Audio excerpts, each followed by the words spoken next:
Olá, aterrorizados! Para quem ainda não me conhece, sou Angel Black e trago muitas histórias de terror para vocês. Para você que ainda não é inscrito no canal, se inscreve aí, vai! Deixa o gostei, compartilhe o vídeo para mais pessoas virem a conhecer o meu trabalho. Ativem as notificações do canal tocando o sininho na opção todas. E aí, sempre que eu postar algo novo aqui na plataforma, rapidinho você vai ser notificado e você não quer ficar de fora, não é verdade?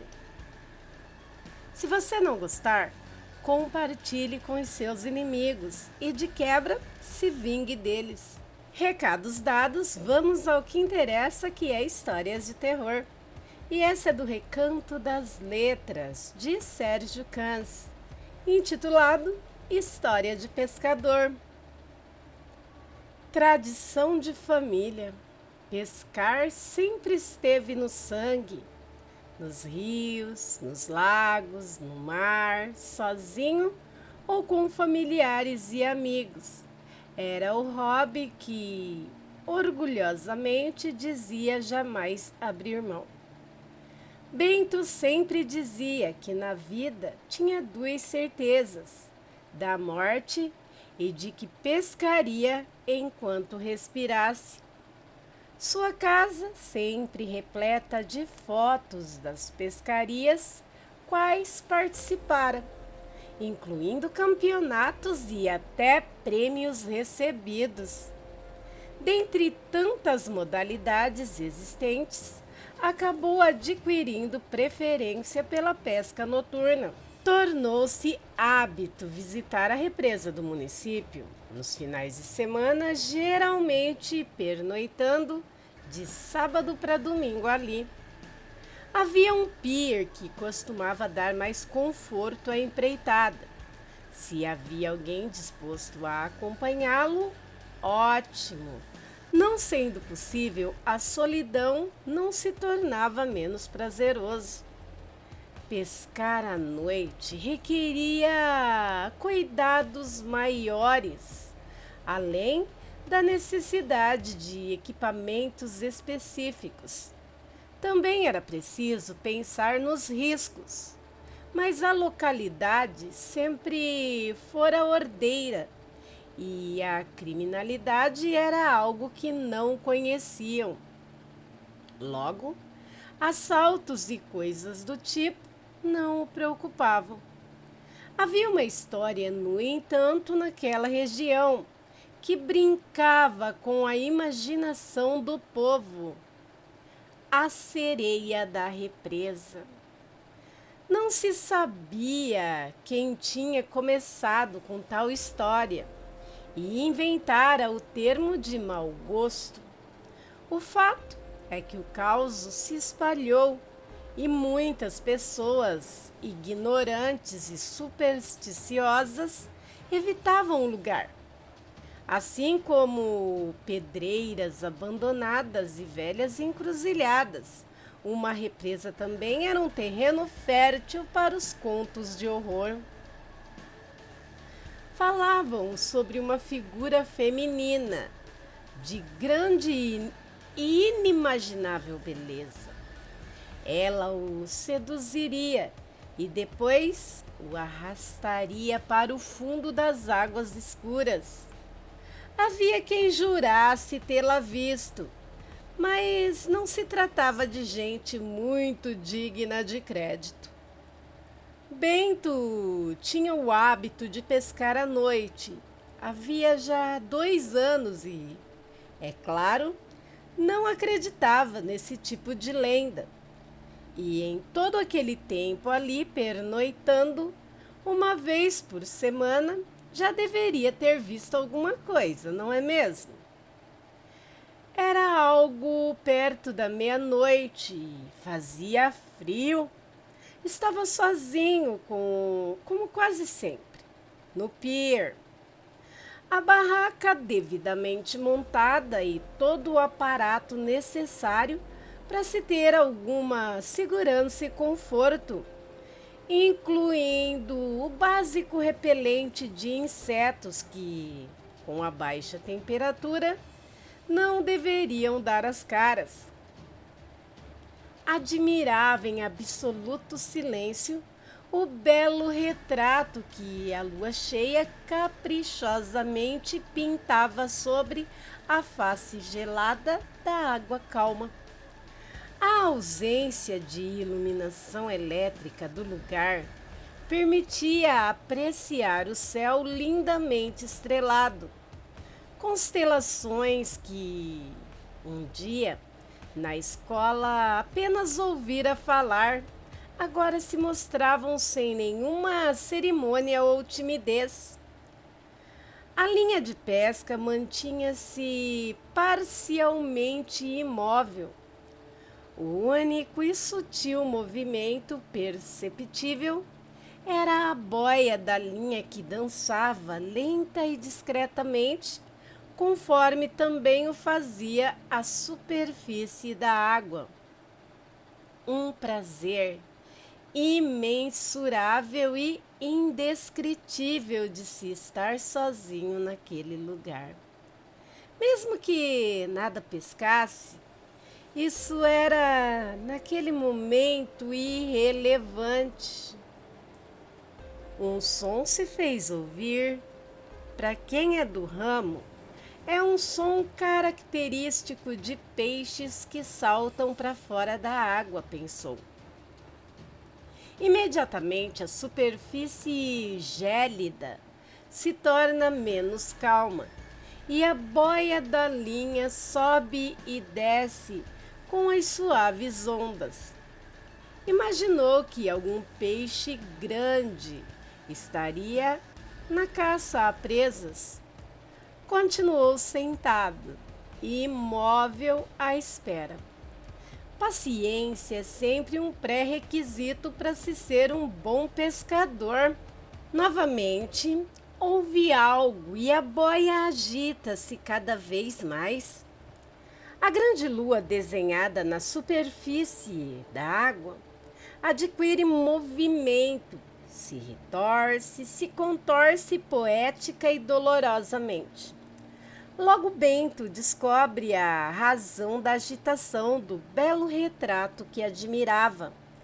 À sua frente, a uma distância de aproximadamente 20 metros, consegue perceber o que parece ser uma cabeça humana, emergindo lentamente com a claridade propiciada pela lua cheia. É possível ver tratar-se de uma mulher com longos cabelos soltos sobre os ombros. Ela avança em sua direção, expondo gradualmente o corpo, enquanto ele apenas a observa, estupefato e paralisado, tentando entender o que estaria acontecendo. Em instantes, ela se encontra a apenas 5 metros de distância, já com a água na cintura. Finalmente, quando já se era possível contemplar as belas feições de seu rosto, ela para e fixa em Bento o olhar. Seu corpo mantém uma pose sedutora e altiva. É uma bela mulher, com lindas formas, e está completamente nua. A água gelada obedece às leis da natureza, percorrendo suas curvas. Bento põe-se então em pé, mas sem esboçar nenhuma intenção de fugir. Muito pelo contrário, ele começa a caminhar em sua direção. Parece hipnotizado por um olhar de medusa. Subitamente, em meio a uma espécie de transe quebrado, recobra alguma consciência e recua, assustado, vindo a cair de costas batendo a parte posterior da cabeça no chão de madeira do pier.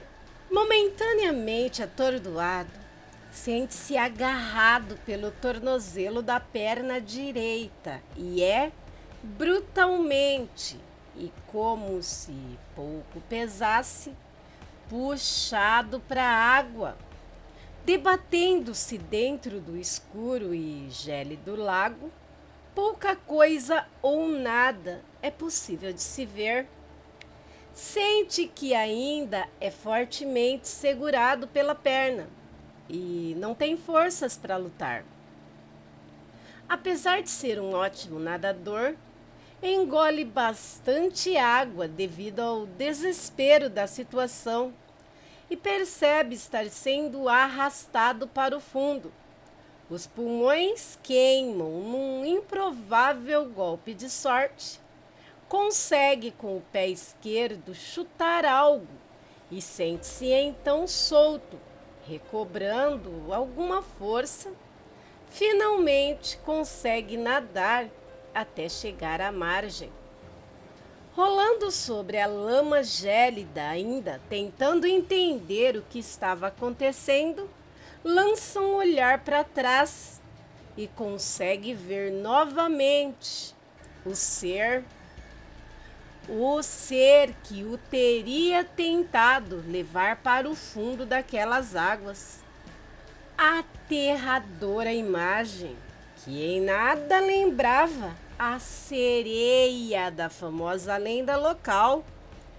Seus antes belos contornos agora eram disformes e grotescos, de grandes proporções, lembrando monstros de antigos filmes de terror, com o corpo recoberto de alguma coisa que lhe lembrava casca de árvore velha. Seu antes belo rosto, aquele olhar sedutor, era agora o prelúdio da morte iminente, da dolorosa, cruel e inevitável morte. Avançava rapidamente em sua direção e, novamente, Bento é arrastado para dentro do lago. O pobre homem foi encontrado na manhã seguinte, cambaleando perigosamente pela BR, que dava acesso ao pequeno município. Tinha as roupas elameadas e rasgadas, além de generosamente tingidas de sangue, principalmente nas pernas. Quem o resgatou, um velho agricultor da região, diz que dele só ouvia palavras desconexas, confusão mental e que tinha pavor estampado no olhar. Falava de uma incessante luta que teria durado horas contra uma disforme criatura, coberta de lodo e olhar de morte. Curiosamente, constatou-se não estar embriagado. Levado à cidade, ficou aos cuidados do irmão, até que se restabelecesse por completo. História de pescador. Debocham os moradores da pequena cidade. Sempre que Bento conta a alguém o que supostamente tenha ali acontecido na represa. Vai ver, ao invés da noiva, você encontrou foi a sogra, brincou um motorista de ônibus, recebendo em troca risos dos presentes e um olhar de indiferença de Bento. Nem as cicatrizes das garras que retalharam o seu tornozelo convenceram da veracidade da aventura vivida. Perambula pelas ruas, arrastando a perna e contando a quem estiver disposto a ouvir sobre o demônio da represa. Demônio que tentara seduzi-lo e depois levá-lo para as profundezas das águas geladas de uma noite de lua cheia. Desacreditado e ridicularizado por todos, Bento pode ser encontrado em noites frias de lua como aquela, sentado no pier, sempre com um rifle no colo, pacientemente a esperá-la para o devido acerto de contas. Por Sérgio Cans, Recanto das Letras. E aí, o que vocês acharam, aterrorizados? É uma história de arrepiar. Mesmo se tratando de um conto aqui, já ouvi histórias parecidas. Mas o difícil para quem passa por essas situações é que todo mundo desacredita e até mesmo ri da pessoa. É o que eu sempre digo.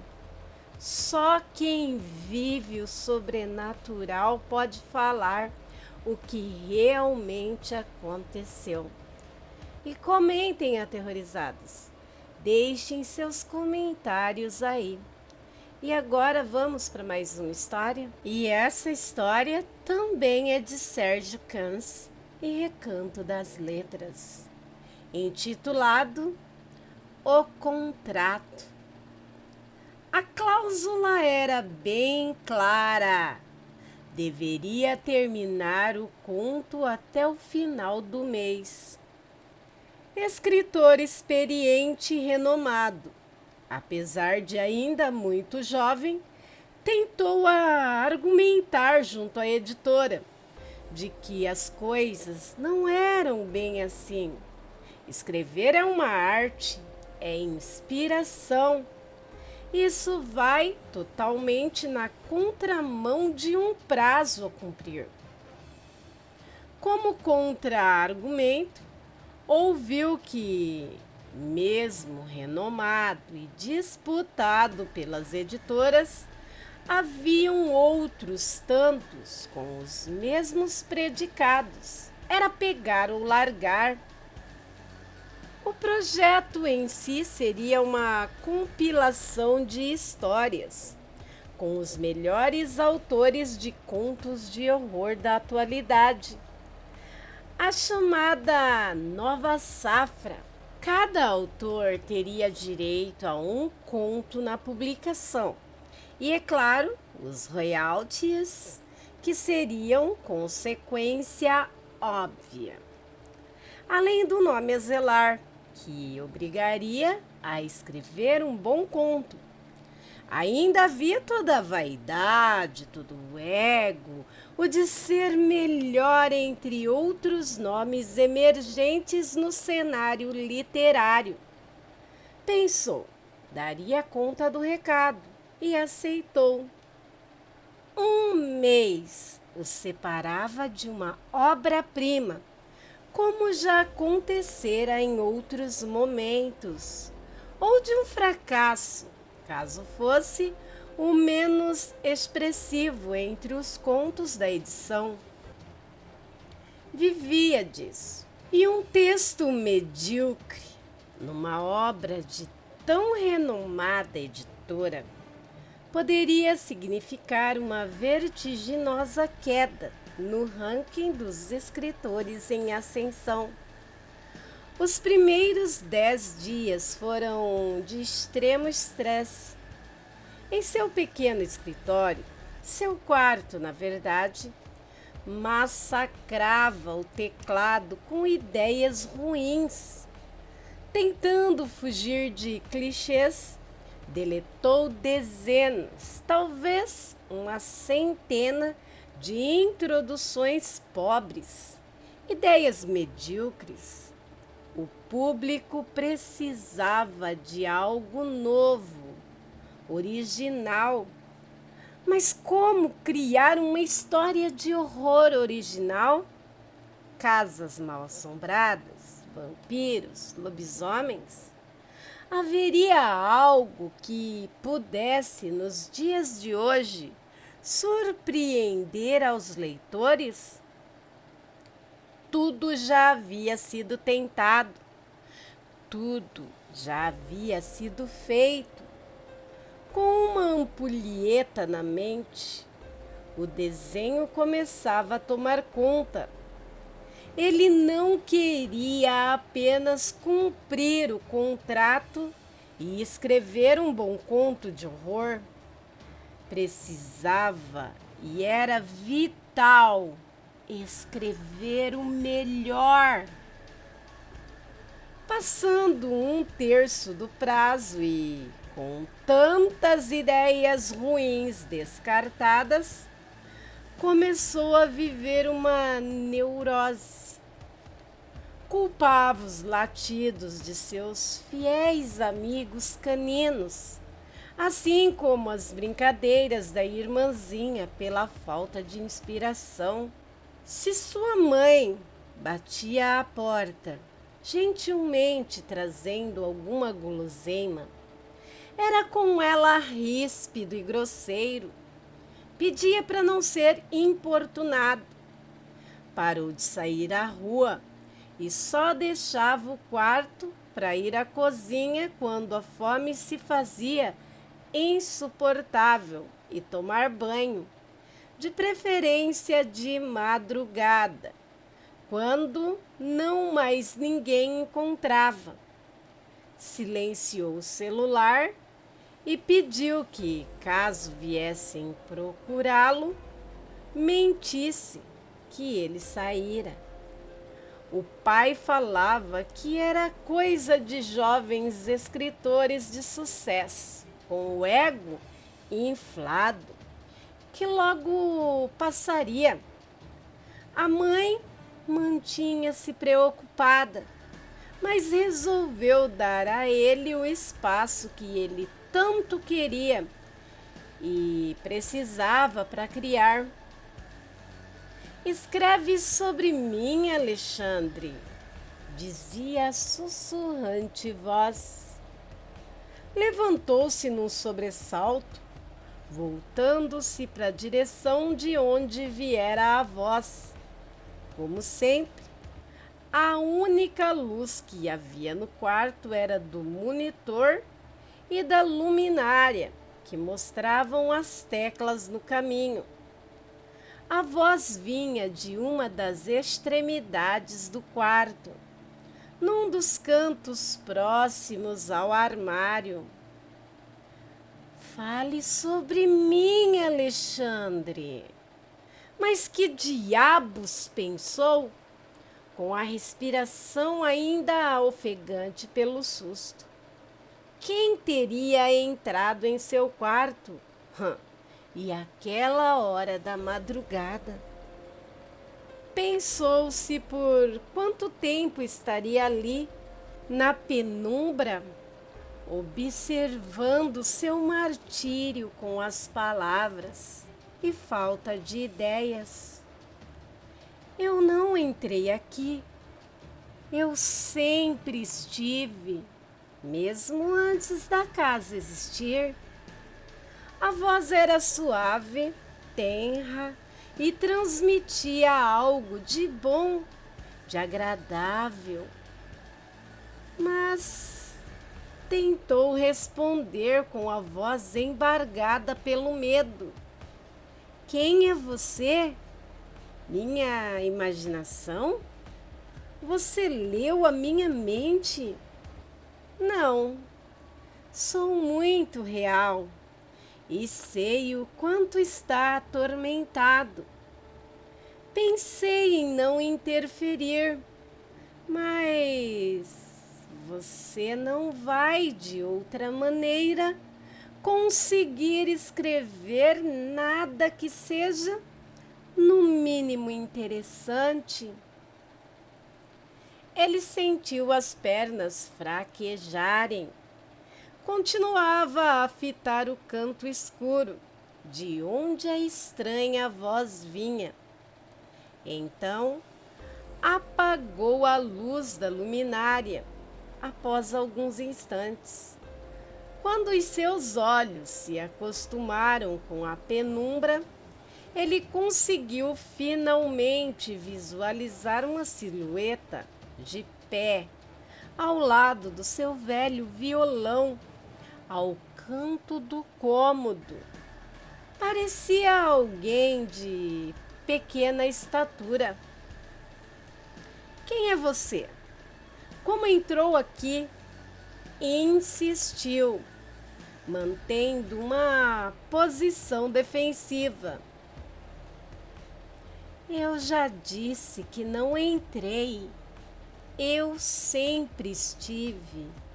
É diferente.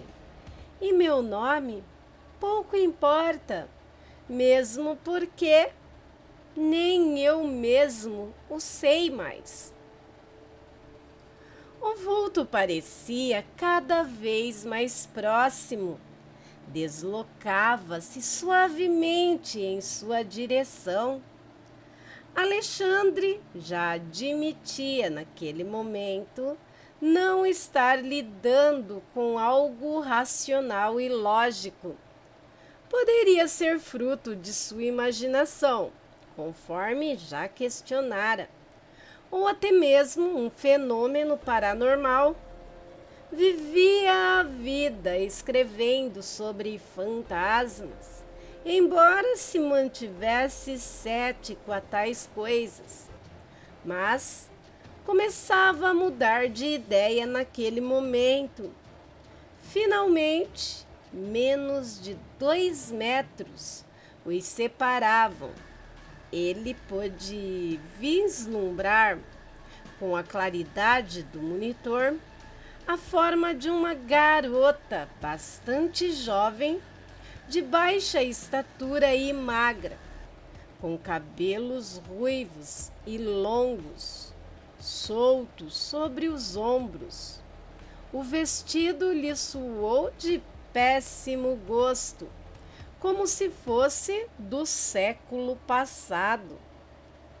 Ela possuía um semblante grave, mas não se mostrava assustadora. Na verdade, desde que saíra das sombras, ele se mostrava menos tenso com sua presença. Sentou-se ao computador subitamente, ignorando o espectro às suas costas, e começou a digitar freneticamente. O som das teclas preencheu o pequeno recinto. Sabia que a história de um fantasma vivendo em seu quarto não teria muita originalidade, mas contava com o fato de narrar o que realmente estava acontecendo, e assim, talvez, suas palavras soassem mais espontâneas e autênticas. Começou falando da falta de criatividade e da tensão de ter que cumprir um prazo. Falou também da reputação que já atingira, apesar de bastante jovem. Passaria então a narrar a aparição da jovem que dizia habitar seu quarto. Enquanto escrevia, sentia sua respiração e seu hálito próximos a seu rosto. Aquilo lhe causava muita tensão, mas também lhe trazia algum prazer.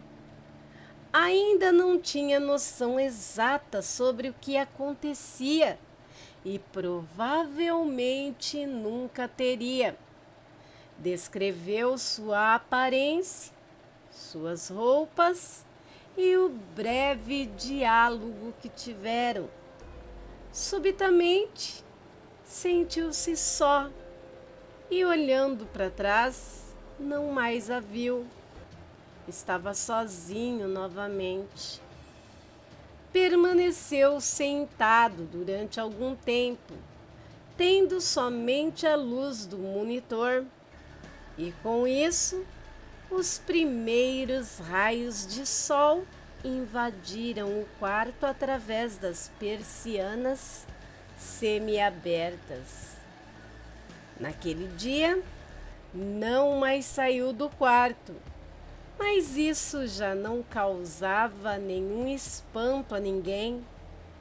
Dormiu 2 horas, se muito, e tentou voltar a escrever, mas não tirava os olhos do canto de onde ela surgira. Não sabia seu nome. Aliás, ela dissera que sequer o lembrava. Ansiava que ela retornasse, pois imaginava que ela tinha muito a lhe dizer. Tudo bem, filho? Soou a voz sob a porta. Se quiser, deixei lasanha na cozinha.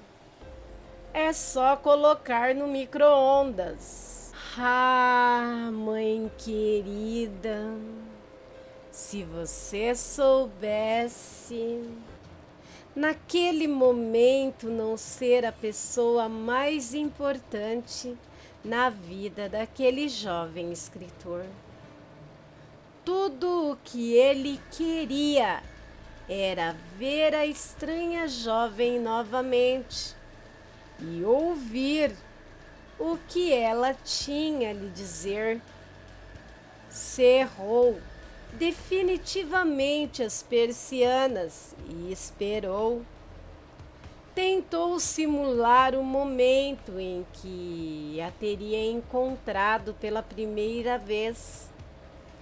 Pensou que, mesmo de dia, com a luz do sol expulsa do seu quarto, ela apareceria. Mas isso não aconteceu. Adormeceu sentado ao lado do computador. Acordou dolorido, com as costumeiras batidas na porta. Filho, tudo bem?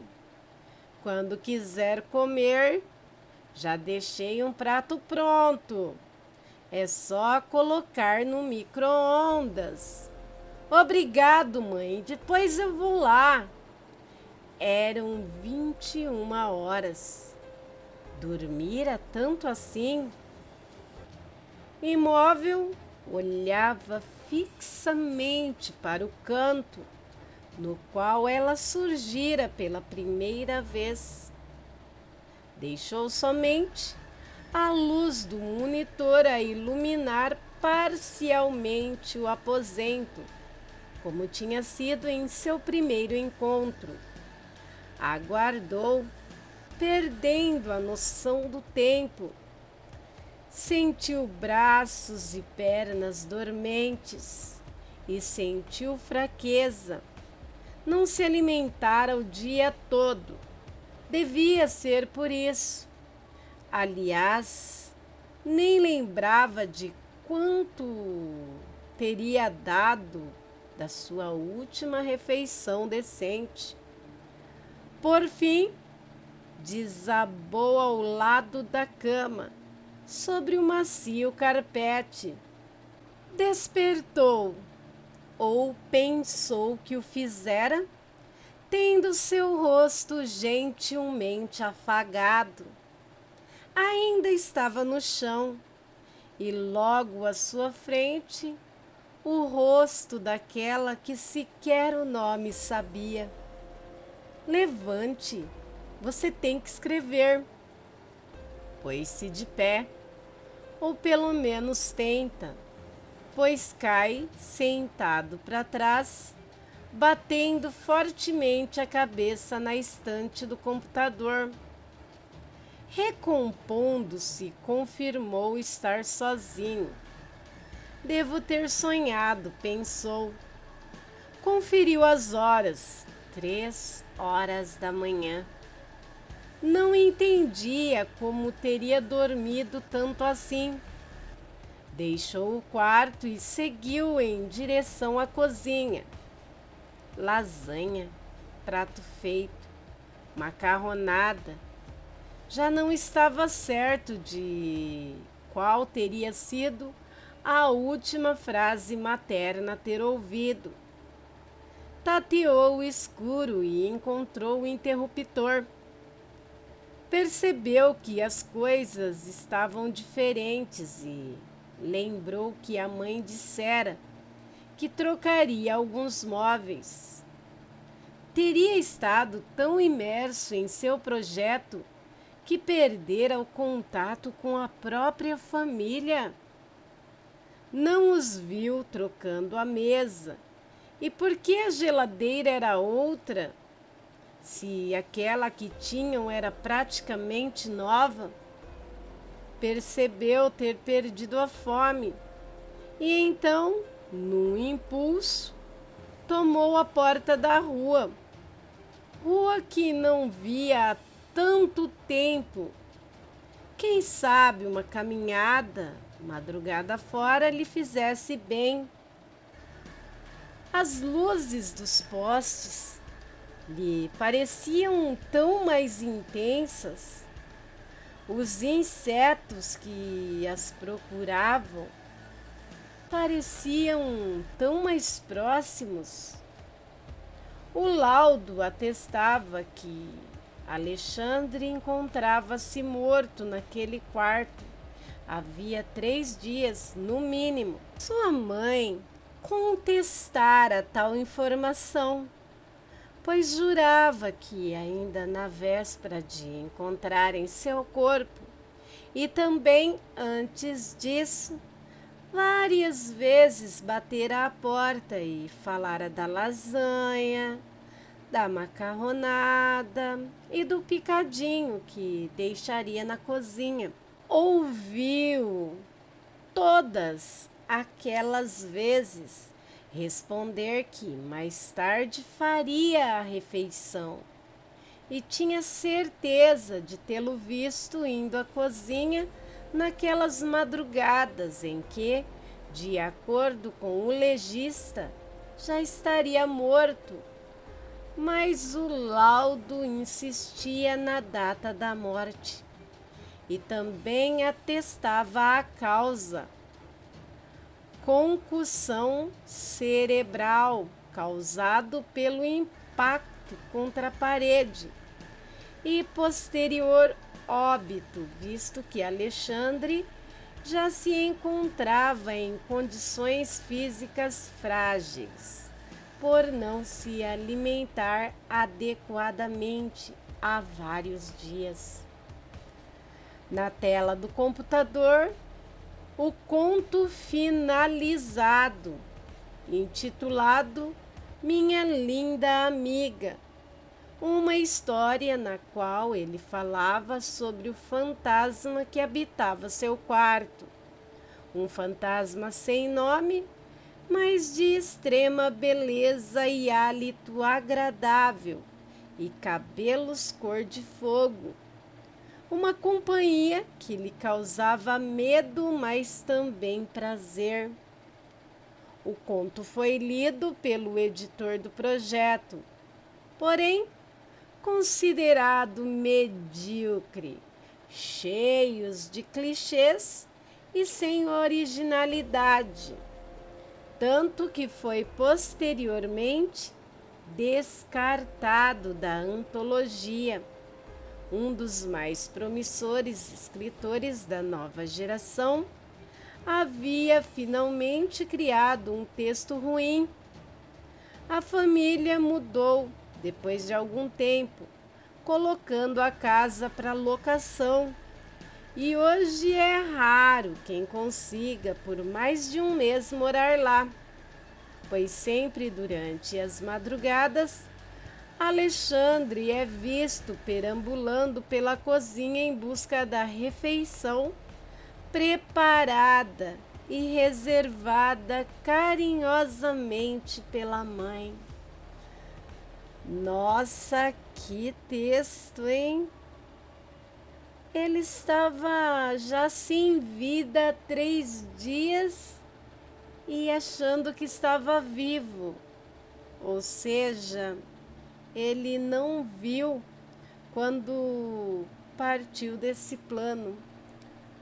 É realmente uma história de arrepiar. E aí, aterrorizados, o que vocês acharam das histórias de hoje? Se vocês quiserem ler mais, vai lá no Recanto das Letras. O link vai estar na descrição do vídeo.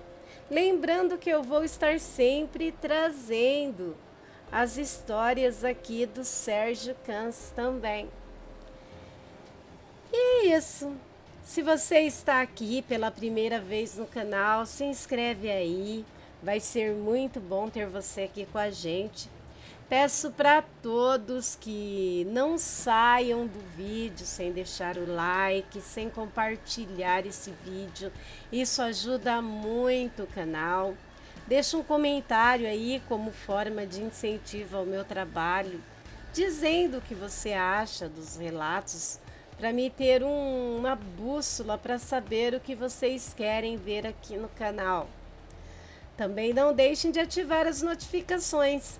Assim, sempre que eu postar algo novo, ó, rapidinho você vai ser notificado. Tudo isso me ajuda aí muito, vocês não têm noção.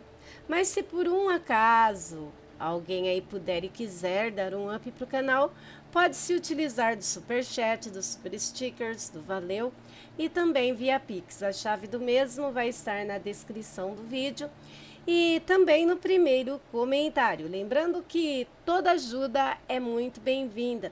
E eu já agradeço do fundo do meu coração. Você tem um relato, conto, história, experiência com o sobrenatural, de qualquer natureza, e queira compartilhar conosco, envie para o e-mail do canal, que é lusanjavermelha@gmail.com.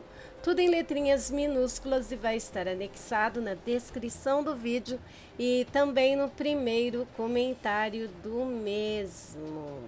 Lembrando também que se você não quiser se expor, escreva isso no relato. Se você quiser que eu narre seu relato em formato de conto, escreva no relato também. E se você quiser que eu narre aqui seus contos, histórias e relatos te dando os créditos ou divulgando o seu trabalho, ficarei muito honrada em fazê-lo também. Na descrição do vídeo tem muita coisa legal. Tem também as playlists do canal recheada de vídeos que você pode estar maratonando, conhecendo. E se você quiser também, você pode me seguir no outro canal, nas outras redes sociais, fica a seu critério. Mas eu vou amar, já aviso. Bem, quero agradecer agora a todos os canais parceiros, grupos, páginas e vlogs que me ajudam e muito, tanto na criação quanto na divulgação do meu trabalho. Mas principalmente quero agradecer a você, aterrorizado. Muito obrigado por vocês todos existirem e fazerem parte da minha vida. Obrigada mesmo. Sem vocês, não teria sentido o meu trabalho. Bem, meus amigos, por hoje é só. Fiquem com Deus e até um próximo vídeo. Eu amo vocês demais, viu? Fui!